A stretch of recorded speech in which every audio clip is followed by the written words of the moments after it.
Now let's move on to the next topic in this unit, that is the Rowlatt Act. Now this is important. I would request you all to pay a lot of attention to this topic. Rowlatt Act.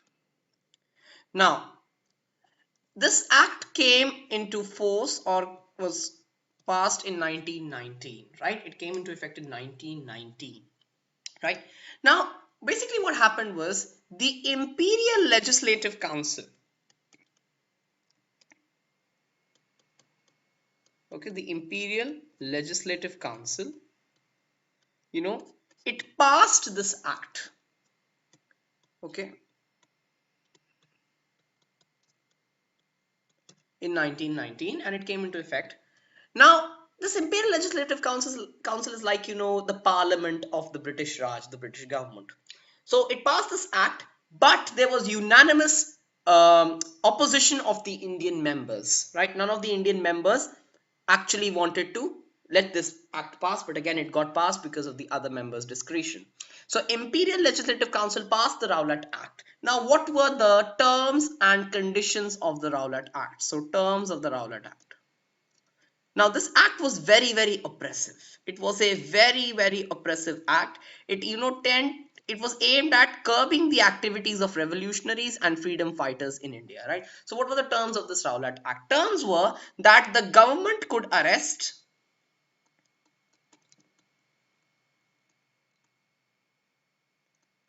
any protester. The government could arrest any protester and detain him or her without trial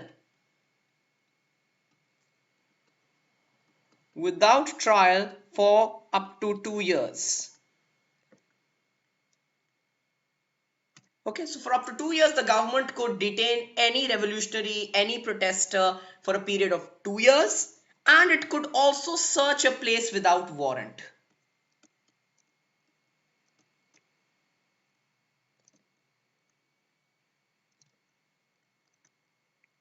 So in this way, the government, virtually killed the little bit of freedom which was given to the Indian people.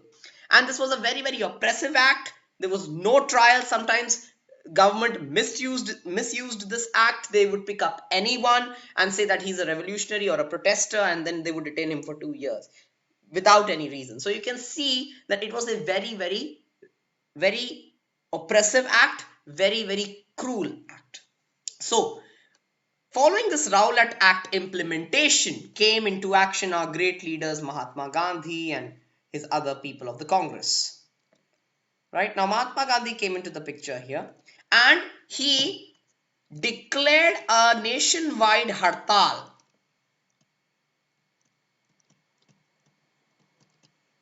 Nationwide hartal against the act.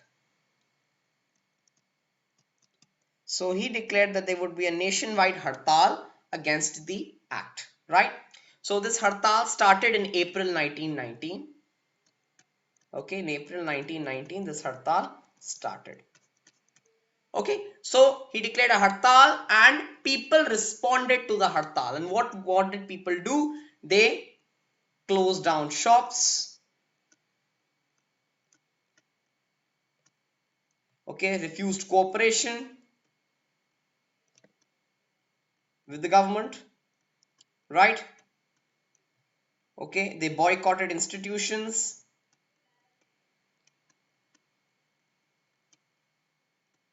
And picketed government buildings. Picketed means to protest. So picketed government buildings.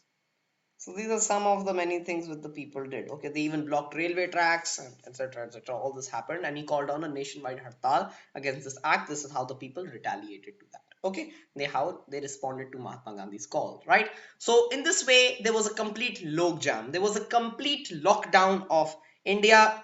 People were not cooperating, and again, British government found it difficult. Now, let's take the case of a specific city, which is very, very important here. That is Amritsar.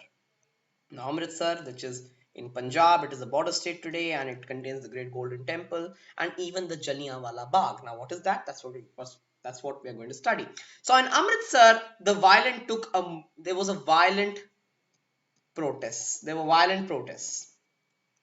And since there were violent protests, this led to imposition of martial law. Imposition of martial law. Martial law was imposed. Okay. And this was under the aegis of a general called General Dyer. Okay, under the aegis of General Dyer, martial law was imposed in Punjab, right? So now on the 13th of April, 1919 was Baisakhi Day. And Baisakhi is a very, very famous festival in Punjab. It's a harvest festival. It's also a Sikh religious festival. So there's a lot of the fairs. There are a lot of melas which are organized all across Punjab. Now in Amritsar, there was a garden kind of area called the Jallianwala Bagh, right? And in Jallianwala Bagh, there was the annual Baisakhi fair, right? What General Dyer did was General Dyer went inside the Jallianwala Bagh.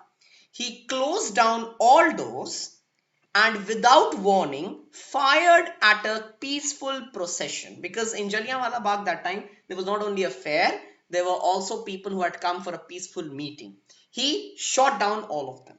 He opened fire on them without warning. So people were in a very, very awkward situation. They started running here and there. Some jumped into a well to save themselves, and they were in lots and lots of problems. Many people were killed, and it was a brutal massacre of innocent people, women and children.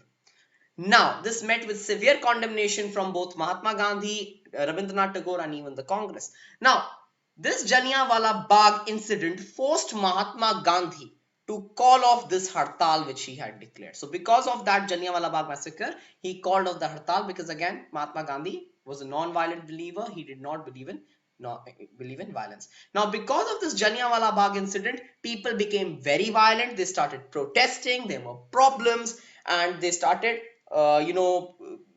protesting against the government, took to the streets, shut down shops, boycotted government institutions. They took to the streets, voiced their opinions, picketed government offices. Many things happened. Now, what did the government do in retaliation? The government insulted satyagrahis. So, government insulted satyagrahis. Okay, they forced them to do salam to them, that is salute them, or even lick their boots, which is that bad. It is that bad, I must say. So the government insulted satyagrahis, they shamed satyagrahis. Okay, they behaved badly with them, they resorted to brutal repression, and end of the day Mahatma Gandhi was forced to call off this hartal completely, right? So that's what happened in the Jallianwala Bagh massacre and the outcome of the Jallianwala Bagh massacre, right? But even though this hartal was called off, what's important here was that this hartal was successful in bringing together some people, bringing together many parts of the country to achieve the cause of independence. At least some sentiment was created of unity amongst Indians, that they wanted to get rid of the British from this country, or from their country, right? So I hope that's absolutely clear, right? So that was the first major national movement led by Mahatma Gandhi for independence, or for creating nationalistic sentiments, right, against the British rule. Now, after this hartal, Mahatma Gandhi realized something. Mahatma Gandhi realized that until and unless we may be able to unite all Indians, but until and unless there is unity between Hindus and Muslims,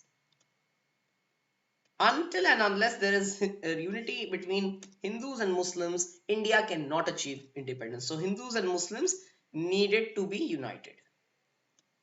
It was imperative that we united the two to achieve the cause of independence, right?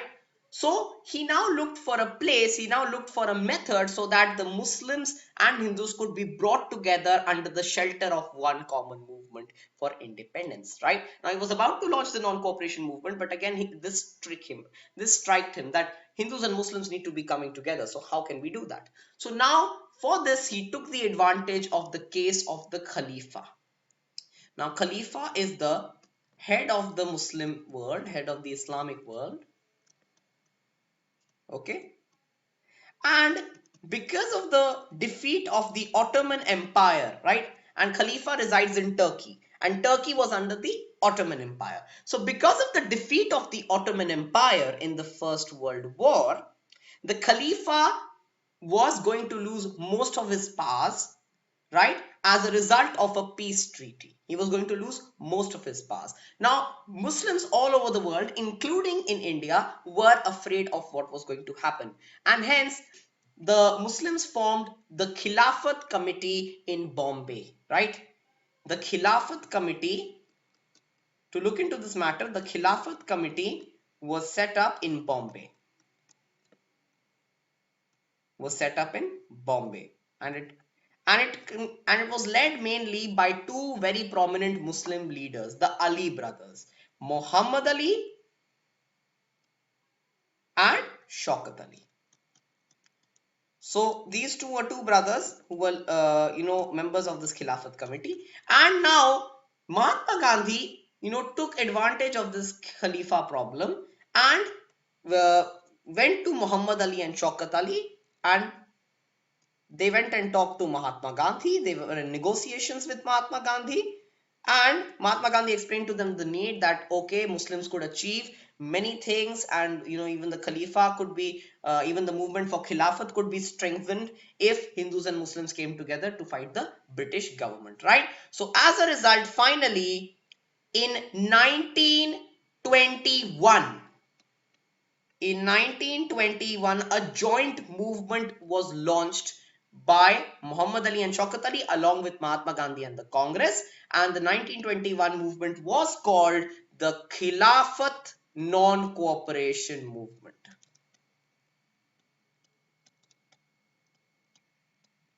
Okay, so the proper name of the movement was Khilafat Non Cooperation Movement or Non Cooperation Khilafat Movement.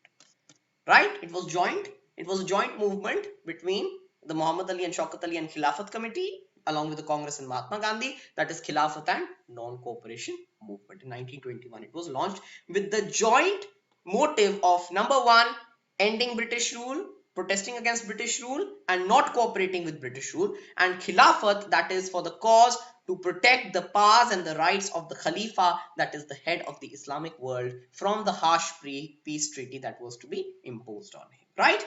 So this was the Khilafat Non-Cooperation Movement, right? So in 1921 it was launched, and it was the first biggest movement launched by Mahatma Gandhi after the hartal. It was even bigger than the hartal, right? And it was a nationwide movement, right? It stretched to all parts of India, rural, townships as well as cities, which we will learn later on when we are going to study in which areas it affected, right? So till now I hope it's absolutely clear, right? But now a question may strike you, that how can something like non-cooperation, which revolves around not cooperating with something, become a movement? And that's a very good question. How can it become a movement? Now, here let's try to understand something. Non-cooperation, Mahatma Gandhi urged people not to cooperate with the British government, right? He told them that the government was able to survive in India. So Mahatma Gandhi believed that the British government was able to survive in India. British survived in India due to Indian cooperation.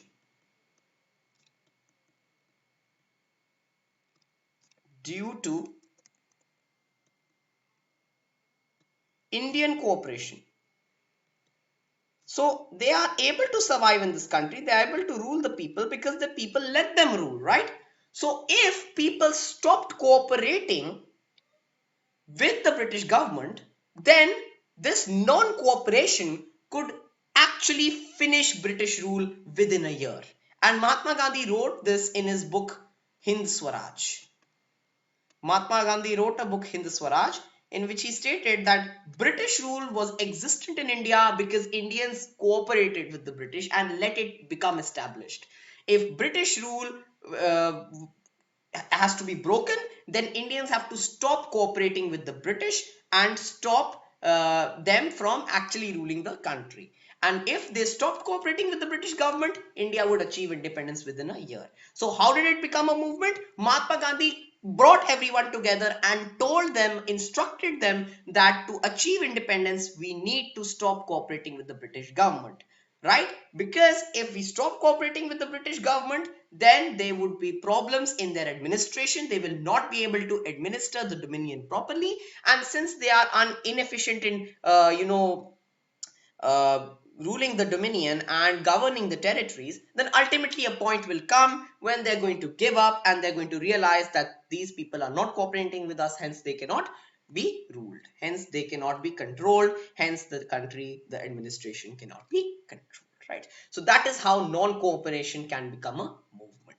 And non-cooperation and Khilafat was a joint movement launched in 1921.